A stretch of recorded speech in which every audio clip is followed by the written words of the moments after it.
If there's one good thing about the dark and dismal onset of winter, it's the fact that Christmas is on its way. As the 1st of December approaches, even the grown-ups have to admit that Christmas is coming, and everyone can begin the preparations for the very best day of the whole year. The countdown to December the 25th is almost as much fun the whole world over as the celebration of Christmas itself. But have you ever wondered why this particular date on the calendar is so important? As we look at this traditional nativity scene with Mary, Joseph and baby Jesus in the manger, the obvious answer is that it's Jesus' birthday, though this isn't strictly the case. No one knows for sure the actual date, so a very long time ago, all the people of the Christian religion got together and agreed on this special day for Christmas. But there'd been celebrations at this time of the year long before anyone had ever heard about the events that took place in a Bethlehem stable. The midwinter festival was how folk from ages past cheered themselves up in the dark winter months. Can you imagine life without electricity? No television seems a horrible prospect. But way back then, nobody even had light or heating, except for a flickering candle and a burning fire. Everybody used to look forward to the longer days of spring, and halfway through the winter they'd bring in evergreen branches from outside and join together with the neighbours to have a party. People believed that this would encourage the winter to turn to spring all the sooner, bringing prosperity to the house and all who lived in it. Food was also very important, because nothing grew in the winter and people had to eat what they'd stored away. It was all a bit boring, and they looked forward to fresh supplies when the weather got better, so creating great winter feasts out of what they had certainly helped to pass the time pleasantly and make meals a bit more tasty. Lots of our Christmas customs date back to these early festivals, and as you're about to find out, they're still popular to this very day. Yet the most important Christmas character of them all hasn't even been mentioned.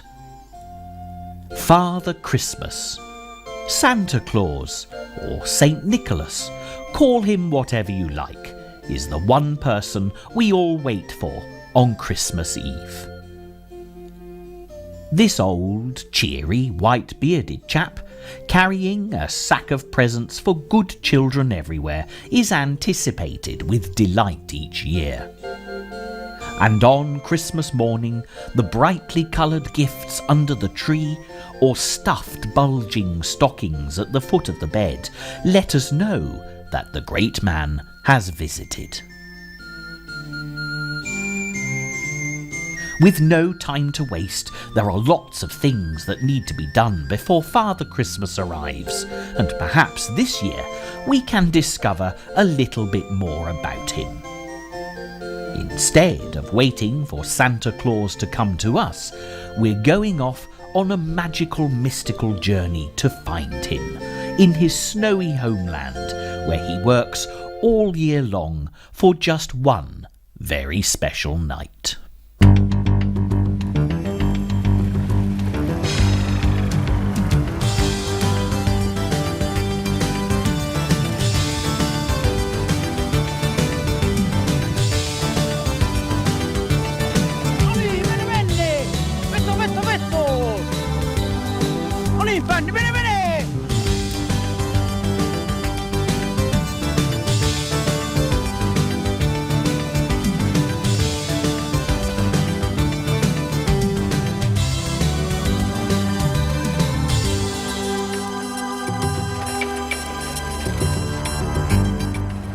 So, where do we begin?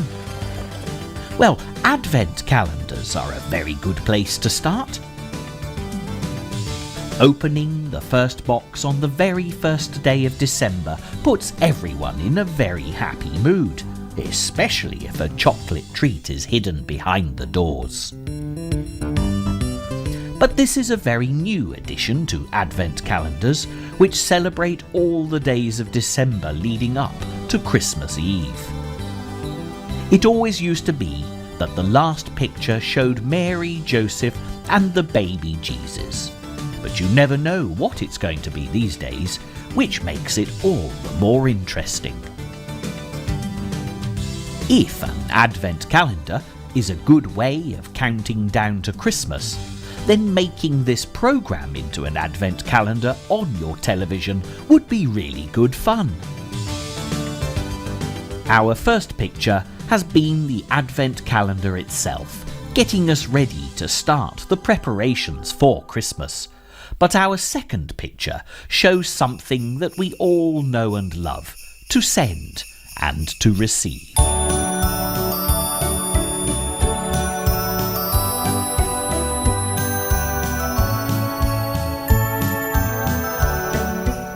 What can be nicer than getting up on a December morning to find the postman has delivered a pile of Christmas cards to your door? Even the stamps are likely to have Christmas pictures on them, making the envelopes even more inviting. You really do know that Christmas is on the way when the cards start to arrive, and there are all sorts of pictures to look out for. Santa Claus is very popular, so are his reindeer. Holly is nice, and Christmas bells, and some cards even have funny jokes on them. People have been sending Christmas cards to each other for more than 150 years now, so let's have a look at the type of cards that they used to send. Some of them seem a bit strange to us today, and the cards with Father Christmas on look nothing like the jolly ones we're used to. A lot of them are actually postcards with messages written on the back, and the actual cards that were sent in envelopes are very small indeed. The man who invented the Christmas card was a very clever chap who didn't like writing letters very much, and in his day you were expected to write letters to all your friends and relations at Christmas. So he got an artist to paint him a picture, added a message which said, "Merry Christmas and a Happy New Year to you," and then he printed lots of copies.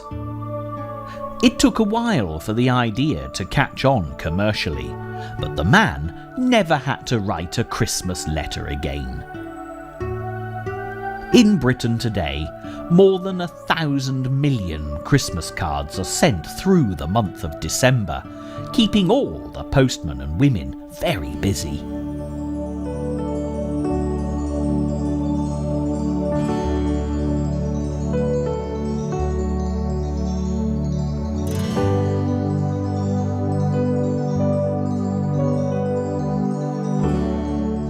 The third image to pop up on our Advent calendar is a very familiar little bird, the robin. And of all the birds in Britain, it's the one most associated with Christmas. You'll see robins on many Christmas cards, especially the early ones, because the postmen of the day used to wear red waistcoats, and so they got the nickname robins. Of course, as they were the people responsible for bringing the Christmas post, pictures of robins, sometimes even carrying post bags, started to appear on cards. But if we take a closer look at the robin, there are lots of other reasons for him being so popular at Christmas time. Now, Robin Redbreast, as he's often fondly known, is a friendly little bird, and particularly in the winter months when food gets difficult to find, he'll come very close to people to try and find something to eat. Robins are also very inquisitive, so you're far more likely to see them in the garden than the shyer birds that keep away from us. As well as being a bird that everyone will see at Christmas time, there are quite a few old stories that are told about robins. Some people say that there were robins in the stable where Jesus was born, and because of it being cold, Joseph went out to gather more wood for the fire. It took him a long time, and it seemed as if the fire was going to go out before he got back. Mary did her best to keep the fire alight, but it was hopeless until the little birds realised what was happening. They flew down and started to flap their wings above the fire to stop it dying, just long enough for Joseph to return. But the flames from the fire turned their little chests red, and ever since the robin has always been famous for being so brightly coloured. Red is often associated with fire and flames, and there are much older legends about the robin. Ancient tribes believed that the robin was the fire bringer, and so long as you saw these little birds in the middle of winter, there would be fire for heat and light through the long dark nights. Early man was very superstitious about the robin, and anybody who killed or injured one was in very big trouble. Even today, it's considered bad luck if anything unfortunate happens to a robin, and people try extremely hard to look after them. So next time you see a robin on a Christmas card or out in the garden, just remember what a very special little bird he really is.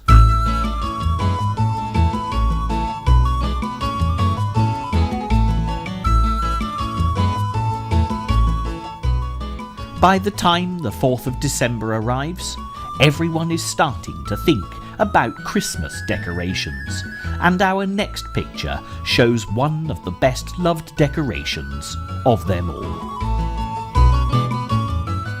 The green spiky leaves and red berries of holly appear as often on Christmas cards as robins do, and this truly beautiful evergreen is one of the most traditional of our modern day decorations.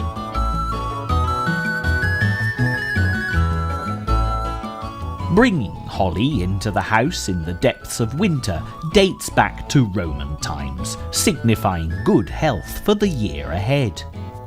If you were given a gift of holly, it was intended as a good wish for your future. Today, Christmas wreaths of holly hung cheerfully on the door are a common sight wherever you go, and these inviting decorations actually originate from this ancient custom. Although most people now buy their own holly wreath for it really to work and bring health and happiness to the household, it, by rights, should have been given to you as a present. With the passage of time, a lot of people no longer bring holly inside the house at Christmas time, preferring to use paper decorations instead. There are all sorts of brightly coloured garlands to dangle from the ceiling, and paper chains are great fun to make, as well as to drape around the room.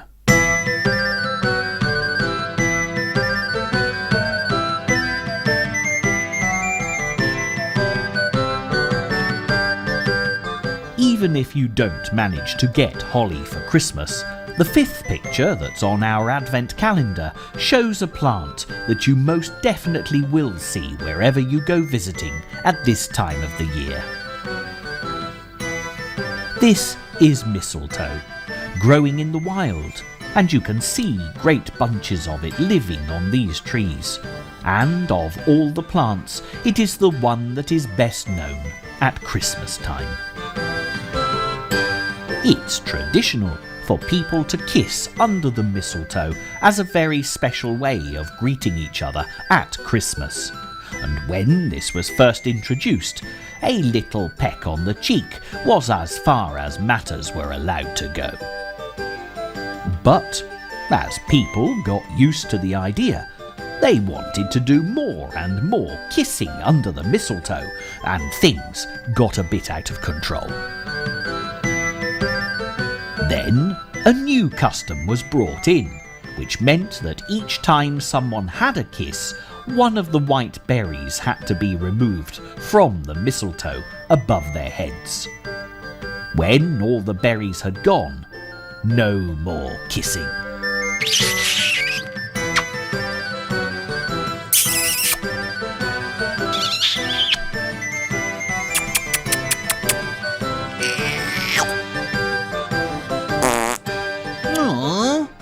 This is why people today are very careful about choosing the mistletoe to hang up in their houses as a kissing bough, picking out the branches with as many berries as they can possibly find.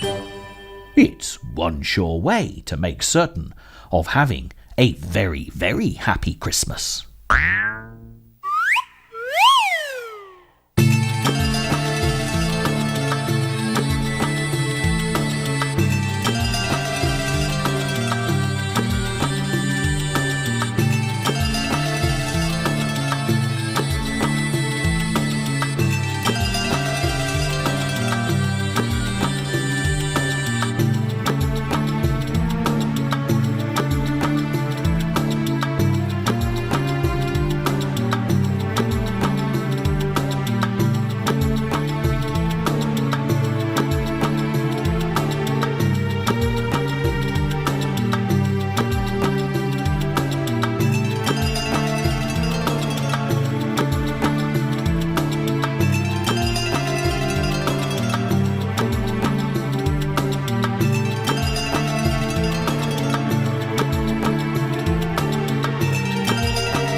December the 6th is a very important day on our Advent calendar because it's the festival of St. Nicholas. A lot of people still call Father Christmas St. Nicholas, and many of our Christmas traditions come from the story of this kind, gentle, generous man who was especially fond of children. St. Nicholas was born in a country called Turkey long, long ago. When he was a young man, he became very rich, and instead of spending it on himself, he used the money to help others in need. There was a family in his neighbourhood who were terribly poor, and the 3 daughters couldn't find husbands to look after them because they had no money, and their old father was too weak to work any longer. Their house was falling to pieces, and the windows had no glass. So one night, Nicholas took a bag of money and threw it in through the draughty opening. Next day, the father was very relieved, as one daughter could get married, but he had no idea who'd been so kind. But Nicholas knew he'd not yet done enough, so he went back the next night and threw another bag of money into the house, again without being seen. It was a miracle for the family, and the second daughter could marry as well. This only left one girl to be taken care of, so Nicholas went back again, but the windows had by this time been mended, and he couldn't throw the money in as he had done before. Nicholas tossed the bag of gold high into the air so it would fall down the chimney. Hung up by the mantelpiece were the girls' stockings, drying by the warmth of the fire. The money landed in a stocking, and you can imagine her surprise when she found it the next morning. This is just one of the many stories told about St. Nicholas, who always did good deeds in secret, and why it's traditional to hang up Christmas stockings. If you're very lucky, you might even find a bag of shining coins in your stocking on Christmas morning, but I don't expect you'll mind that they're made of chocolate. For children who live in Holland, St. Nicholas, or Sinterklaas as they call him, will visit them on the 6th of December with his helper Black Peter. The children put out their shoes filled with carrots for Sinterklaas's horse, and if they've been very good, by the morning the carrots will have gone and been replaced by sweets and presents. But if they've been naughty, Black Peter will leave a birch stick as a warning instead. Some people think that the feast of St. Nicholas is a very good day on which to write letters to Father Christmas to tell him the list of presents that they'd like.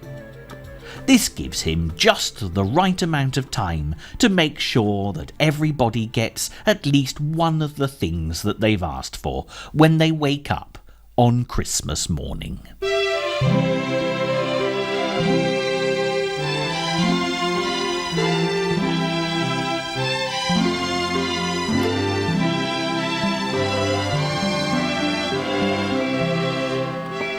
After the lovely story of St. Nicholas, our next Advent picture is a beautiful Christmas fireplace, complete with seasonal cards and colourful stockings. But it's a very different Christmas tradition we're looking at here, which began long before St. Nicholas showed such kindness to the poor. Now, if you look in the baker's shop this time of the year, one of the nicest things you can find to eat is a Christmas log made of chocolate Swiss roll and gooey icing. This represents the ancient Yule log that was once a really important part of the festivities. On Christmas Eve, folk would set off in search of a huge log that would burn in the fireplace until the holiday came to an end 12 days later. It would be lit with a piece of last year's Yule log, which people kept very safe with the leftover ashes. By continuing this tradition, not only might the family be warm throughout Christmas, but also they'd be protected from evil spirits all year long. Few people have real fires to sit by these days, but a chocolate Yule log is a very tasty way to celebrate this charming Christmas custom, and great fun to make, even with the youngest members of the family able to join in.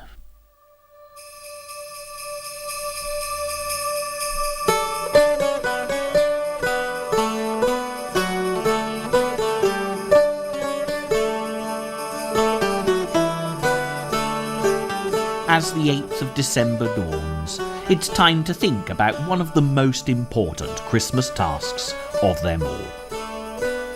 We need a Christmas tree, and for most families it'll take pride of place in the house throughout the celebrations.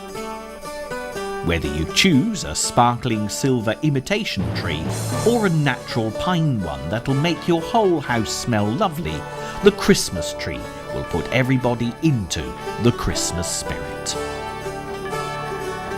It was one of England's most famous queens who's really responsible for promoting this great Christmas tradition back in Victorian times. Queen Victoria's husband, Prince Albert, came from Germany, and people in his country had been bringing trees indoors to decorate at Christmas time for many years. So naturally, when he came to live in England and Christmas arrived, he brought a fir tree into the royal palace and had it decorated as a present for his English wife, Queen Victoria, who was absolutely delighted. Pictures of the Queen and her family gathered around the Christmas tree appeared in the popular newspapers of the day, and pretty soon every house in the land decorated a fir tree at Christmas time. It's one of the nicest of all the traditions that we celebrate, and it's remained a firm Christmas favourite throughout the ages, spreading far and wide the whole world over.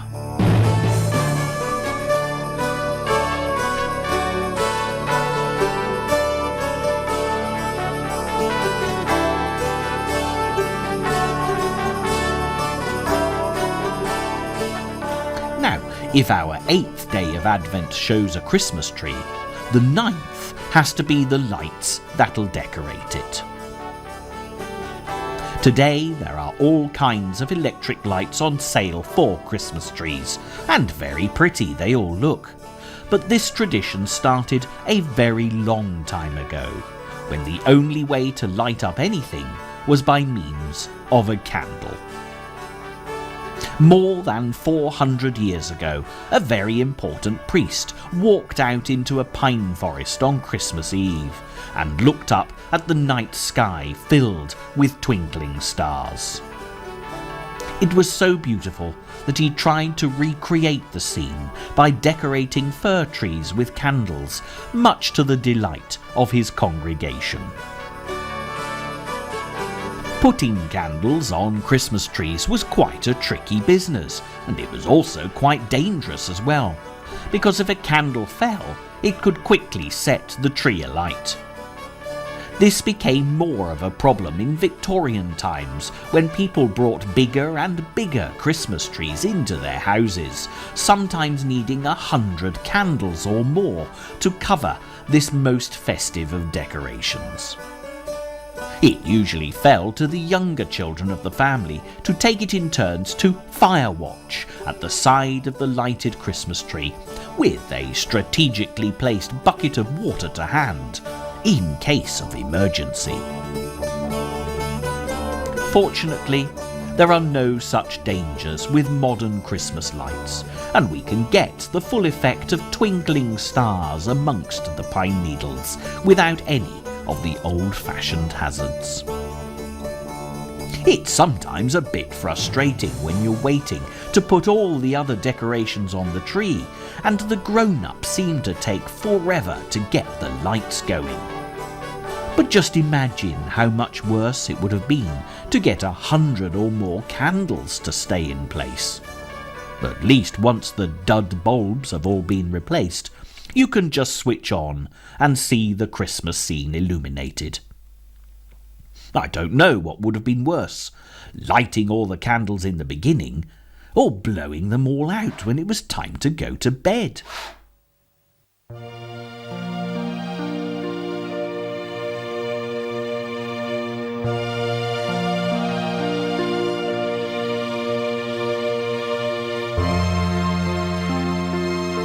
So, with a fine Christmas tree and twinkling lights already in place, our 10th Advent picture has to be a glittering bauble, spinning and dancing from its green pine branch. A very long time ago, there was a kingdom called Bohemia, where people were famous for making beautiful objects out of glass. One day, quite close to Christmas, the men had been very busy, and this had made them extremely thirsty. With nothing but beer to hand, by the time they'd finished their work, they were all a bit drunk, and decided to have a competition to see who could blow the largest glass bubble. After the winner had enjoyed even more beer, the glass bubbles they'd made were left in the workshop until one of the wives spotted them. She thought that the pretty balls would make lovely decorations, so she took them to sell them at the Christmas market. The glass bubbles became very popular and stories grew up around them. People called them spirit balls because it was said that they could ward off evil spirits for the year ahead if they were hung in the entrance to your house. These balls were much too large to hang on the Christmas trees that more and more folk were putting up year by year. With an eye for a good new money-making idea, the glass blowers of Bohemia started to create smaller glass balls with paper-thin walls that were light enough to hang from tree branches, and they were exported all over the world. Today, a Christmas tree couldn't be considered properly decorated without brightly coloured baubles, but very few of them are made of glass anymore. If your grandparents have some very old Christmas baubles in their boxes of decorations, it's just possible that some may be glass. But as time goes by, it's less likely.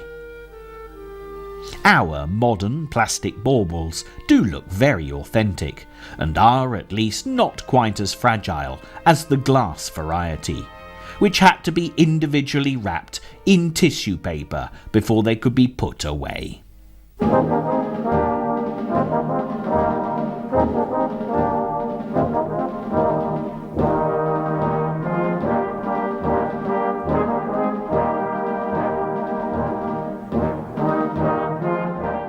The tree's now coming on very nicely, and for the 11th day of Advent, we've another beautiful decoration to adorn its branches. Tinsel comes in every colour you could possibly imagine, and you might think that this is a relatively modern addition to Christmas tree decorating. But like all the other stories we've been hearing in this programme, the idea of stringing brightly coloured garlands around the tree goes back a very long way. People from ancient times were very superstitious about trees, and every autumn when the leaves fell, they'd worry that they might never grow back again. This was because they believed that spirits lived in the trees, and when the leaves went, it was because the spirits had run away. To make sure that the spirits and the leaves came back again in the spring, strings of brightly painted stones and coloured cloth would be attached to the trees in the depths of winter. Of course, the leaves always returned, so the people thought that their tree dressing had worked, and over the centuries it became established as a custom. Although everyone soon found out that nature was responsible for the trees coming back to life, it didn't deter them from decorating trees in winter, and when they started to bring the Christmas tree indoors, they could use all sorts of decorations. Strings of paper flowers were very popular, and our modern-day tinsel certainly is a very attractive variation of the theme.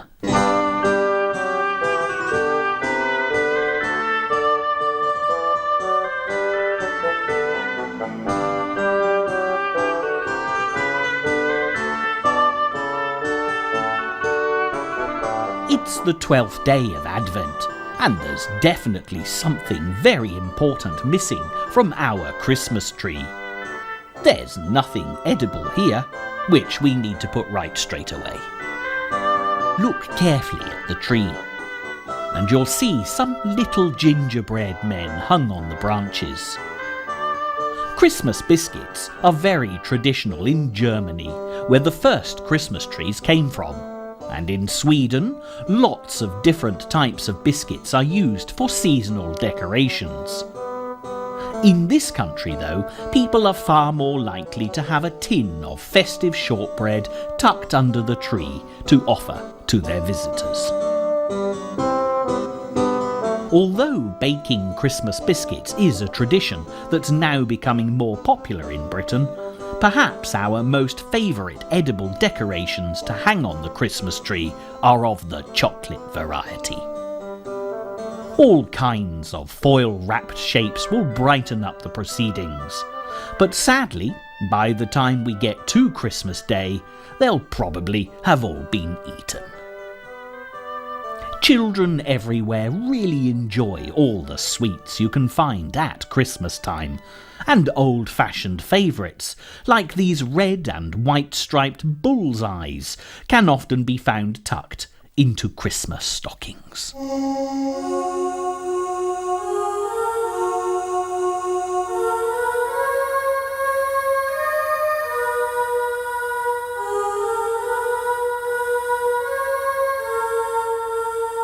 You might think, as we get to picture 13 of this very unusual Advent calendar, that the Christmas tree decorations have been completed. Lights, baubles, tinsel and goodies to eat, we've got them all.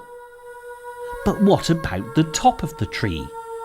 Which decoration is going to take pride of place? For some folk, it's always a Christmas angel that perches on the uppermost branch. But for others, the Christmas fairy is a far more popular choice. Yet in truth, both traditions actually stem from the same ancient custom, dating back hundreds of years. Again, we go to Germany, where a favourite early Christmas decoration was a little wax figure of the baby Jesus. These were hung all over the tree, and often a single larger version covered in gold was placed at the top. Over the centuries, this model of the Christ child sprouted wings and evolved into an angel. But the biggest change came with the Victorians, because he stopped being a boy and turned into a girl. The Victorian angels had lovely porcelain or wax faces, just like the dolls of the time that little girls loved to play with. And after Christmas, they'd be allowed to have the angel for a toy. Wings would be removed and pretty dresses added, and by the next Christmas, the angel was definitely female. Also, a new trend, Christmas pantomime was sweeping the country, and this always included a good fairy with a magic wand to make Christmas wishes come true. Everybody loved the good fairy, and she certainly graced many a fine Christmas tree. And to this day, people choose between the two options, even if on occasion it's quite hard to decide which is actually which.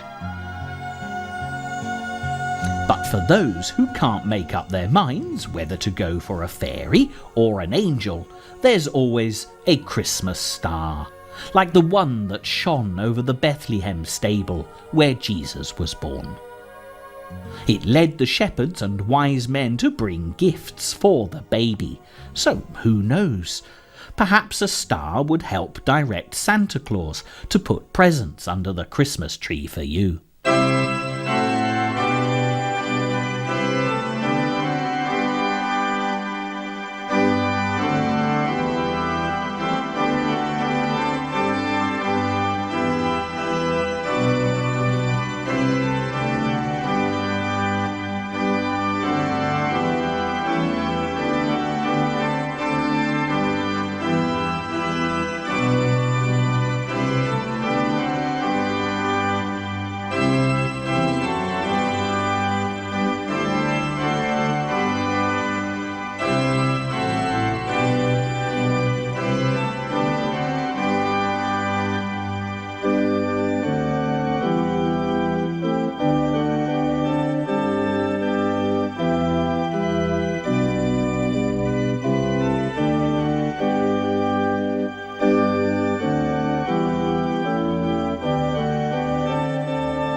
Our 14th Advent picture shows a very festive Christmas cracker.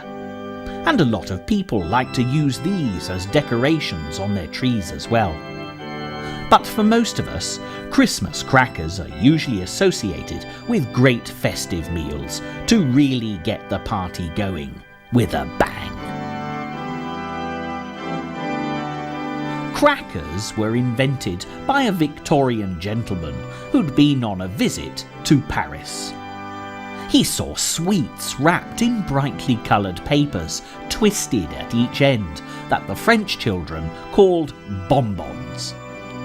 This gave him a wonderful thought, and when he returned home, he made the first simple crackers that contained a sweet and a slip of paper with a motto or saying on it, an idea he'd got from Chinese fortune cookies. They were very popular, but the great inventor still wasn't absolutely satisfied. One night, when he was sat by the fire, a piece of wood cracked in the blaze, and he nearly jumped out of his skin. But he thought that if the crackers could go bang, just like the log had done, as they were pulled, it would be even more fun. As time went on, the sweets were replaced with little gifts, and the mottos became jokes and riddles. Another special addition was included. Tightly folded paper hats fell out of the pulled crackers, and everyone was able to wear a crown. Paper hats come from a tradition that's much older than the cracker, dating right back to Roman times. As part of the midwinter celebrations, masters and slaves would swap roles for a little while, and this custom was passed down through the ages. You might have heard people talking about Twelfth Night, which is the day when we take all the Christmas decorations down. But centuries ago, there would be huge parties held on this day. The tradition of master and slave swapping places continued at these gatherings as commoners were chosen to be kings and queens for the evening. They'd wear pretend crowns, and this is why the paper hats in crackers are shaped like crowns. Today, when we all pull our crackers and wear the paper hats, it's to make everyone feel like a king or a queen, if only for a day. Because we no longer have Twelfth Night celebrations, a lot of the customs have been transferred to Christmas itself, but we'll hear more about this a little later.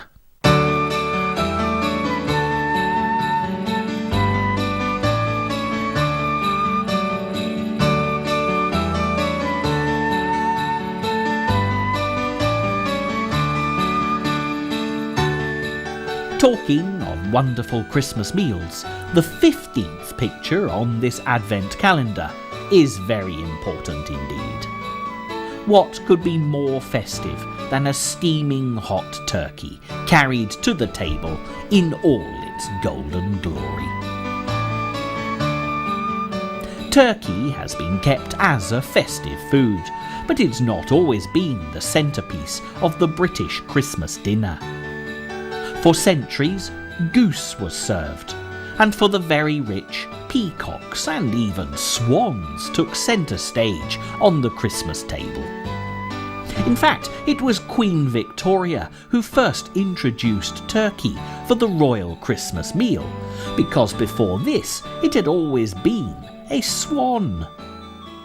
Her seal of approval was enough to make sure that turkey was the most popular bird for the great Christmas feast from Victorian times onwards.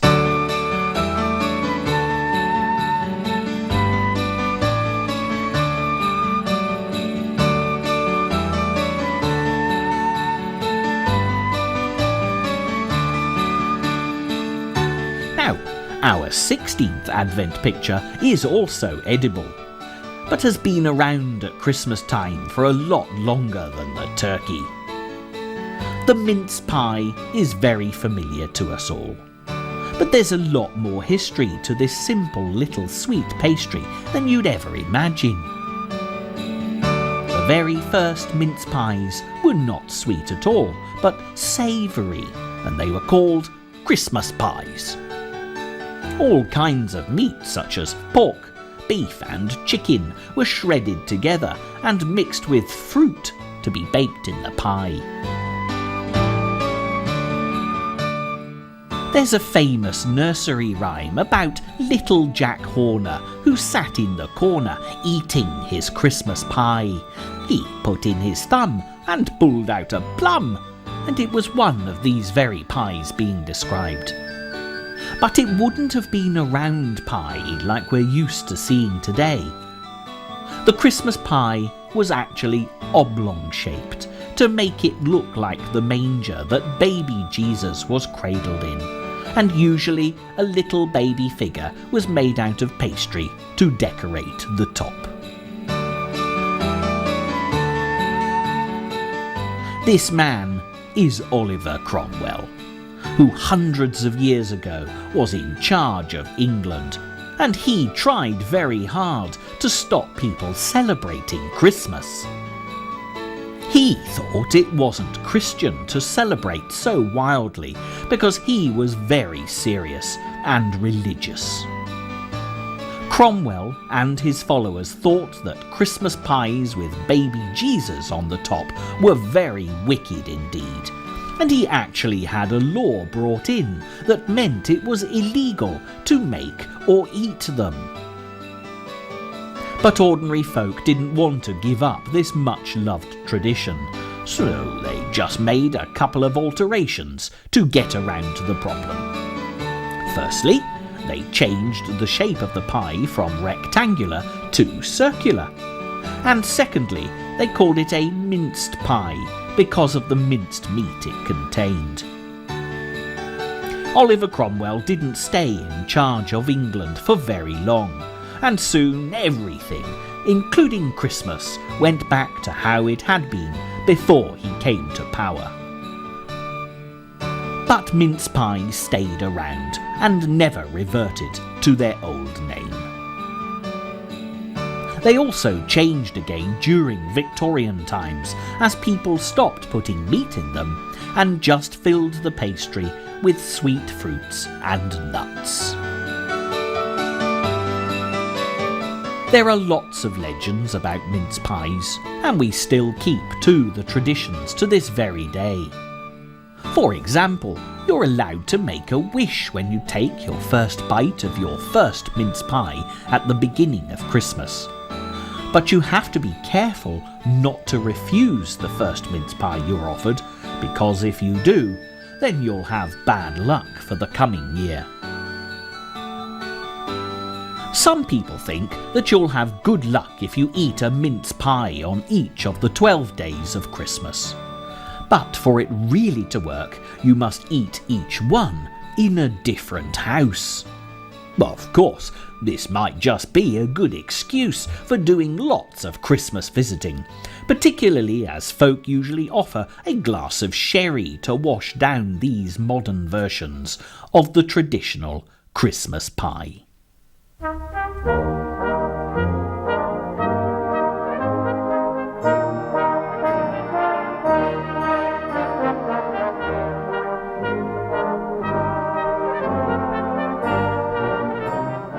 If there's a lot of ancient customs surrounding mince pies, the 17th of December brings an even more traditional Christmas treat.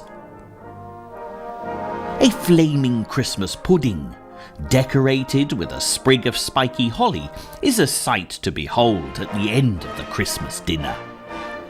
Not everyone likes this rich, fruity pudding, particularly the very young, but you don't have to eat it to appreciate that it's really quite spectacular.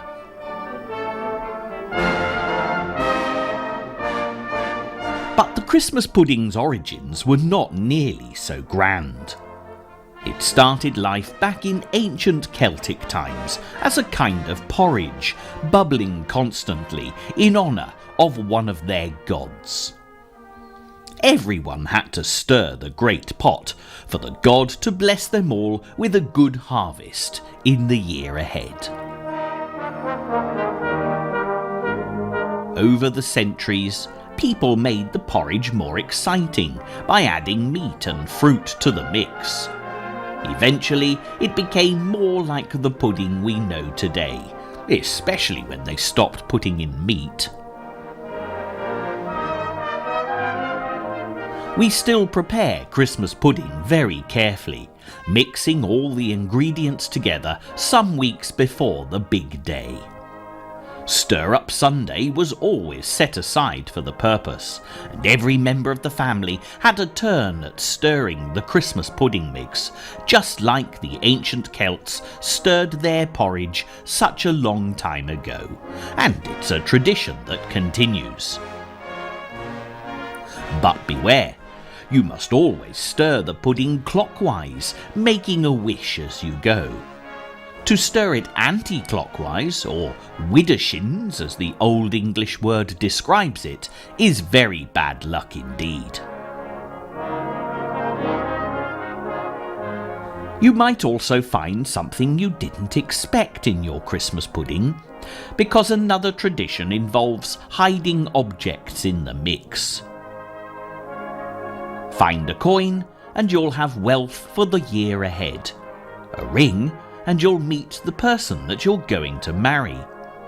But find a thimble and your lot will not be such a happy one, because you will remain unmarried and have to work much harder.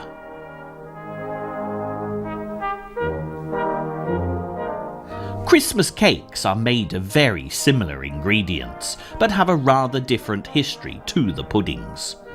We've already talked a little bit about Twelfth Night, and the Christmas cake actually started out as a Twelfth Night cake.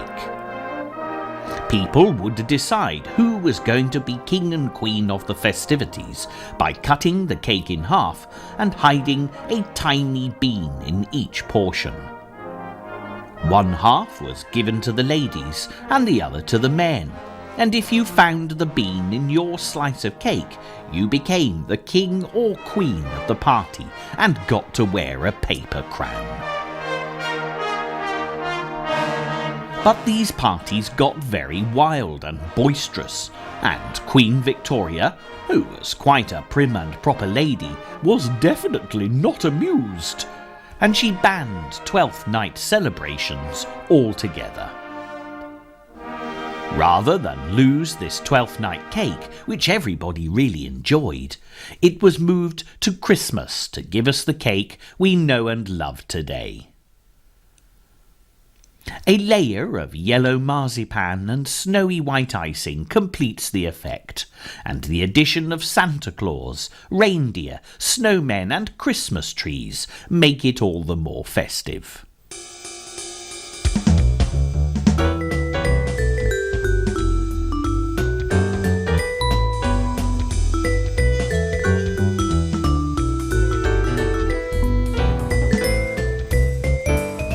It's really difficult to work out what this flaming 18th Advent picture actually is, and that's because it's a very old Christmas game called Snapdragon that isn't played anymore, and when you hear what's involved, you'll understand why. Once all the feasting on Christmas dinner was finished, and remember, there was no television to settle down in front of back then, games were very definitely the order of the rest of the day. The table was cleared, and the largest dish in the house was put in the middle and filled with dried fruit such as sultanas and raisins. Then, if it was still light, all the curtains would be drawn to darken the room, and the fruit was covered in brandy. Can you guess what happened next? The pile of fruit was set alight, and the flames brightened the whole place.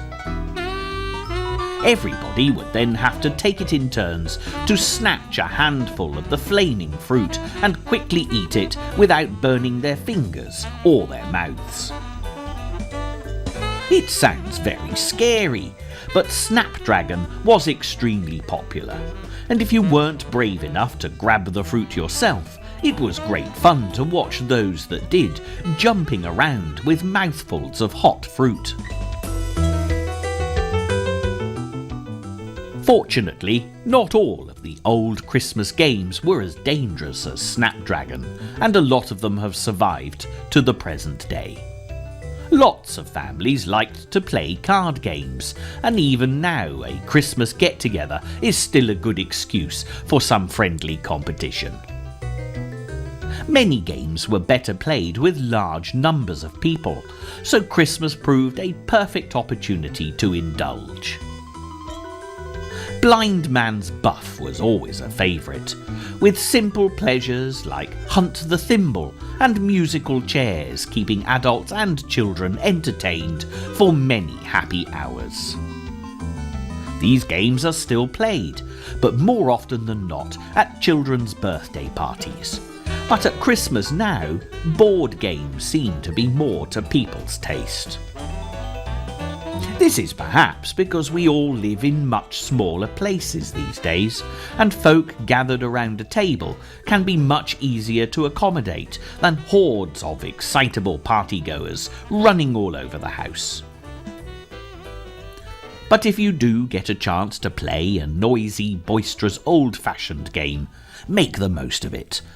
So long, of course, that it isn't Snapdragon.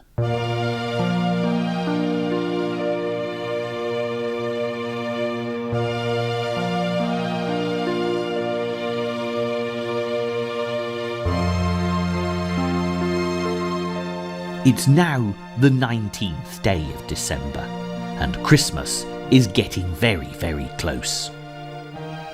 Our picture is of everyone's most favourite person this time of the year. You don't need anyone to tell you that this is Santa Claus, taking a well-earned few minutes rest at this very busy time of the year. All the letters asking for all sorts of presents have arrived from boys and girls all over the world, and he's not got long to collect all the goodies together. He can't run out of things now, can he? And of course everything needs to be wrapped up in brightly coloured paper with the right name tag attached. So many names to remember, and he's got to get all the spellings right. Have a good look around, and who knows what you might find.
Do you think Santa's just about ready for Christmas Eve?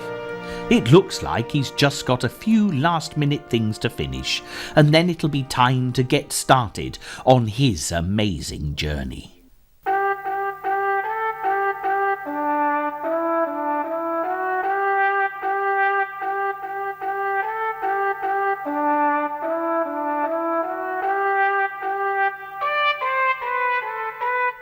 And as the 20th day of Advent dawns, the picture we see is a present, beautifully decorated and ready for Christmas morning. But have you ever wondered why we have presents at Christmas time? It's a tradition that goes back a lot further than even Santa Claus. We've talked a little bit already about how Christmas was a midwinter festival at a time when food was very precious, so exchanging gifts of the edible variety was very much appreciated. Each farmer specialised in different things, so swapping what had been produced was a lovely way to celebrate, and the exchange of gifts at Christmas time has carried on this wonderful seasonal custom ever since. You might have wondered why the day after Christmas is called Boxing Day, and this is all to do with presents as well. Long, long ago, when ships used to set out to sea, not knowing whether they would fall off the edge of the world or not, a priest would bless a small box and place it on board. The sailors, when they got afraid, would say a prayer and drop coins and trinkets into the box. If they returned safely, they would give the box back to the priest, who kept it in the church until Christmas Day, when it was opened. Next morning, the money was distributed to the poor, and very soon this became known as Boxing Day. Being generous to poor people is a tradition that continues to be associated with Christmas, even though Christmas boxes are now a thing of the past. Boxing Day is still a very good time to think of others after having lots of lovely presents on Christmas morning.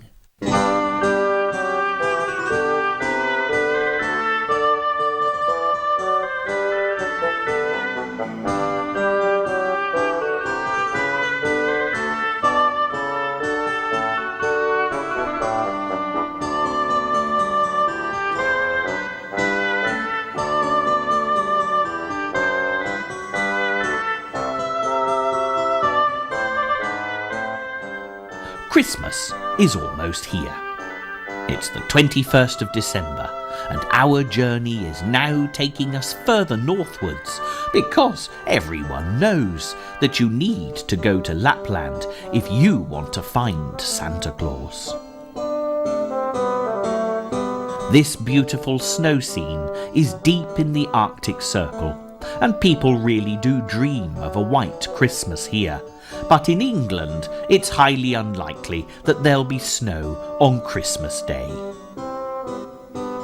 In the whole of the 1900s, there were only 2 white Christmases recorded in London.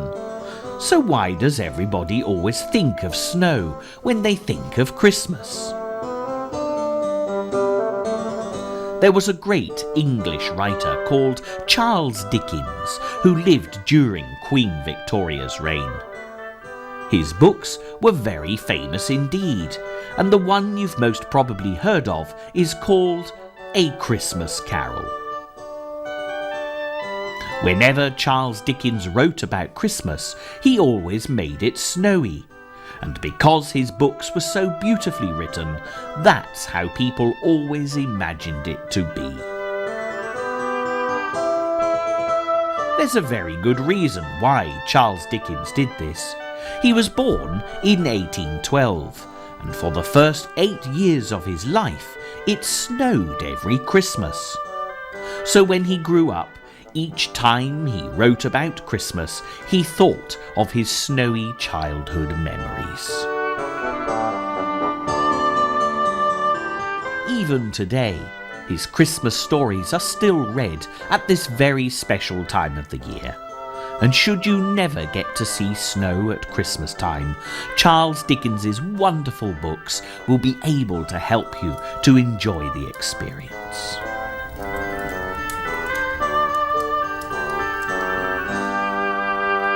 Ebenezer Scrooge was a mean old miser who thought that Christmas was nothing but humbug. "If I could work my will," said Scrooge indignantly, "every idiot who goes about with Merry Christmas on his lips should be boiled with his own pudding and buried with a stake of holly through his heart, he should."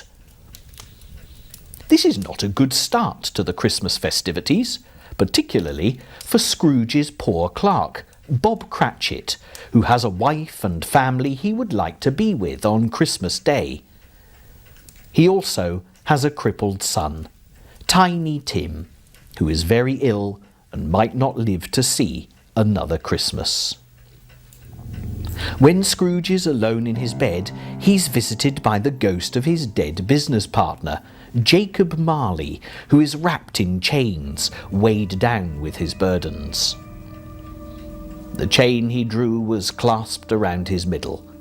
It was long and wound about him like a tail, and it was made, for Scrooge observed it closely, of cash boxes, keys, padlocks, ledgers, deeds, and heavy purses wrought in steel. Marley had come to warn Scrooge that if he didn't change his ways, he would end up in the same predicament. 3 spirits then visit Scrooge, the ghosts of Christmas past, present, and future, who show him what he must do to save himself and others around him. The first spirit appeared like a child, dressed in white, carrying fresh green holly. "Who and what are you?" Scrooge demanded. "I am the ghost of Christmas past." "Long past?" inquired Scrooge, observant of its dwarfish stature. "No, your past." The ghost takes Scrooge back to when he was a boy and reminds him of how he lost out on love. "Spirit," said Scrooge in a broken voice, "remove me from this place." "I told you these were shadows of the things that have been," said the ghost, "that they are what they are. Do not blame me." "Remove me!" Scrooge exclaimed. "I cannot bear it." The second ghost is the spirit of Christmas present, who takes Scrooge to see Christmas at Bob Cratchit's house, where Tiny Tim is failing fast. He sat very close to his father's side, upon his little stool. Bob held his withered little hand in his, as if he loved the child, and wished to keep him by his side, and dreaded that he might be taken from him.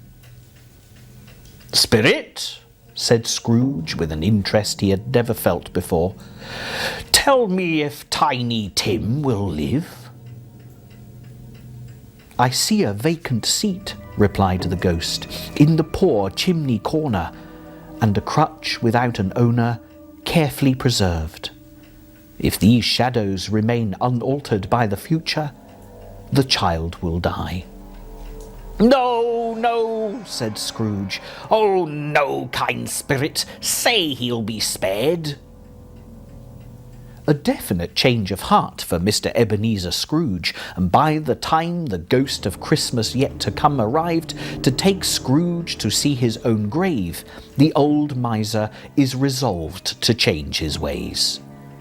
He immediately sets out to make amends to all, and especially to his faithful servant, Bob Cratchit, hoping against hope that he will be in time to save Tiny Tim. "A Merry Christmas, Bob!" said Scrooge with an earnestness that could not be mistaken, as he clapped him on the back. "A merrier Christmas, Bob, my good fellow, than I have given you for many a year. I'll raise your salary and endeavour to assist your struggling family." Scrooge was better than his word. He did it all, and infinitely more. And to Tiny Tim, who did not die, he was a second father. He became as good a friend, as good a master, and as good a man as the good old city knew, or any other good old city, town, or borough in the good old world. He had no further intercourse with spirits, but lived upon the total abstinence principle ever afterwards. And it was always said of him that he knew how to keep Christmas well, if any man alive possessed the knowledge. May that be truly said of us, and all of us. And so, as Tiny Tim observed, God bless us, every one.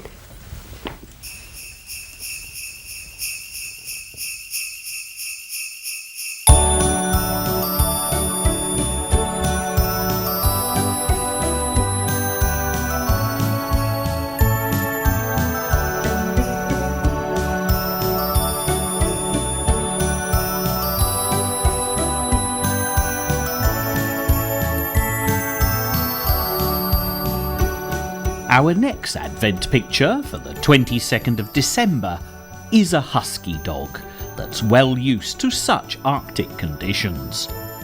It's quite hard to travel around in this deep snow, and a team of husky dogs pulling a sledge is a very good way to get to where you have to go.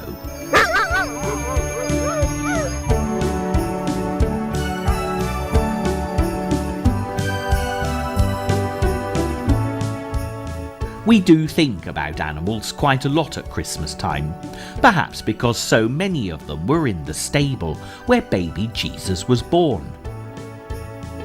With this very special connection to the Nativity, some people believe that on Christmas Eve the animals can speak, and others have reported seeing cattle and donkeys bowing down in their fields as the clock strikes midnight.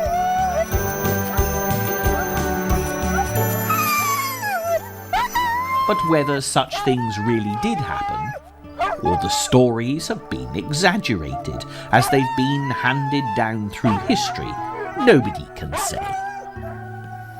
The only thing we do know for certain is the fact that families with pets like to give special treats to their animals at Christmas time, and it's a very traditional custom that's been going on for centuries.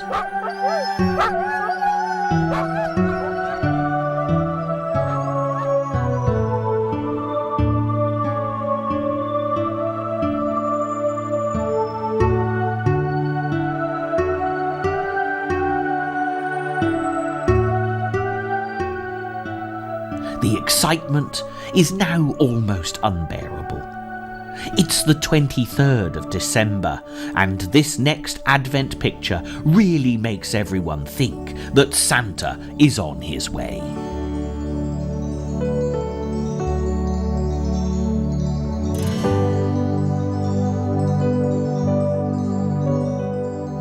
Here in Lapland, you'll see plenty of reindeer. And we all know who travels around the world on Christmas Eve in a sleigh pulled by magical flying reindeer. All sorts of stories and poems have been written about Father Christmas and his reindeer, so you'd better look out to see if any of these reindeer have particularly red noses. We don't get a chance to see real reindeer very often, so take a closer look at these wonderful animals in their natural environment. If you prefer, you can try and stay awake on Christmas Eve to watch out for Santa and his reindeer flying through the night sky. But they're very fast indeed. One sleepy blink and you'd probably miss them.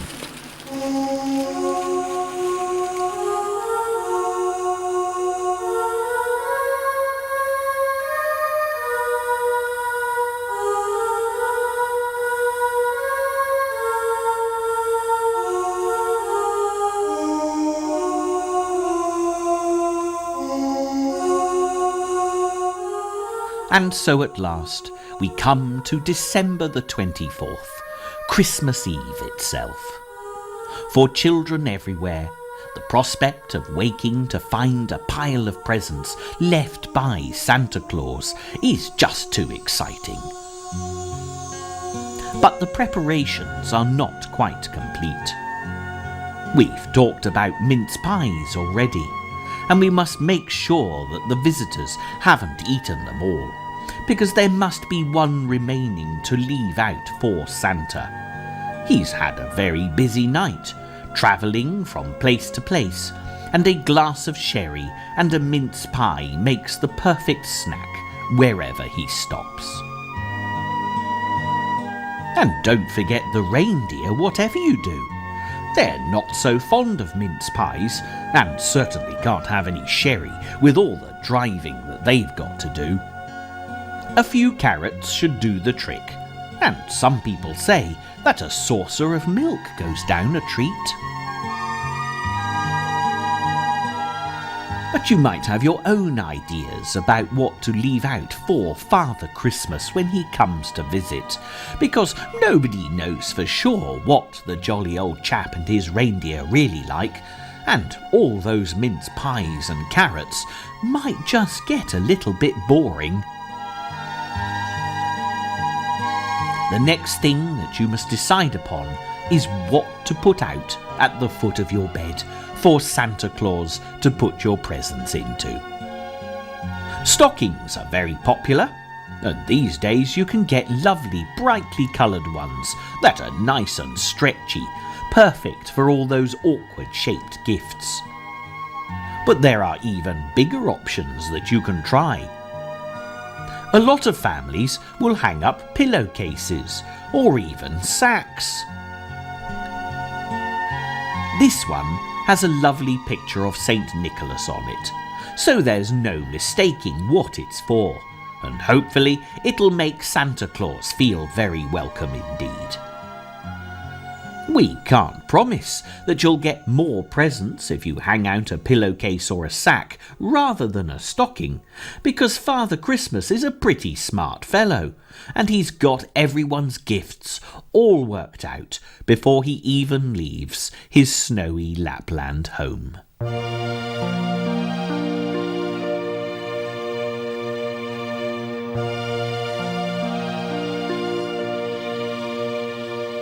And so to bed, on Christmas Eve.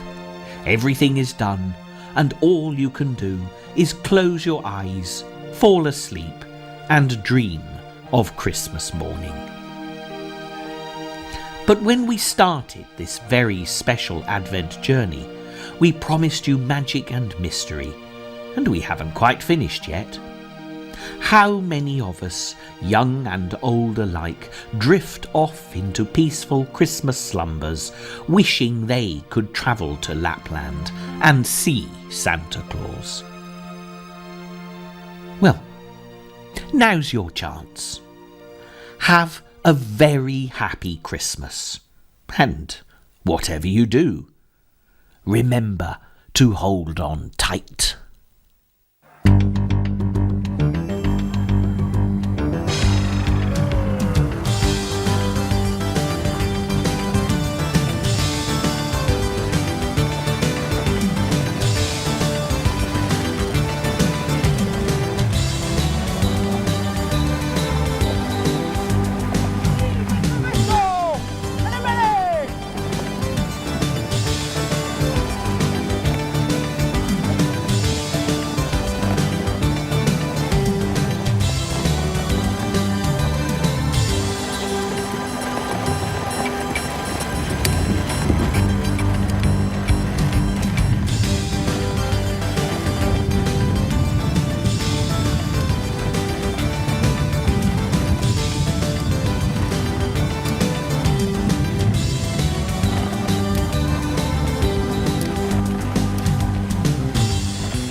Vetto! Olimpan, bene!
Olimpan, bene!